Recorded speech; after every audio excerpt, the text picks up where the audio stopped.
Okay, so now we've fastened off the end of our bracelet, we are going to add the beads on. Now beads are optional, you don't need to put beads on the end, it doesn't make a difference to the strength or longevity of your bracelet.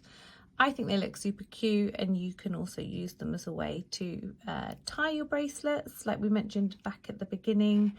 Here's some here with beads on the end, and I just think that's a nice way to stop and finish your bracelet.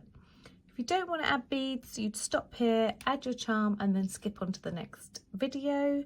But if you are going to add beads, I'm going to show you a super quick and easy trick to add them on. So take a piece of your cotton thread and fold it in half.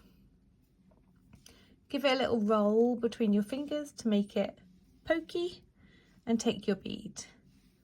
And you're going to poke it through your beads, slide it down, and open up the end. Next, you're going to take hold of your bracelet and pull every thread through. Then slide your bead, this is the really smart bit, up, and then pull all the other threads through.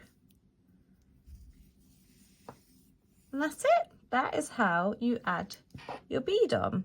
Give it a squidge over the end just to hide any little loose ends that might be there, neaten up your work, and that's it. You have now added your bead on.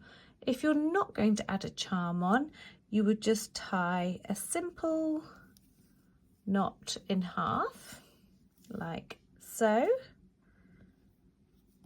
Any little strays of thread that may pull through, just tease them out, and we'll snip those off in a minute and pull that up to the top there, snipping off your loose ends because we like to keep it nice and neat as we're going along.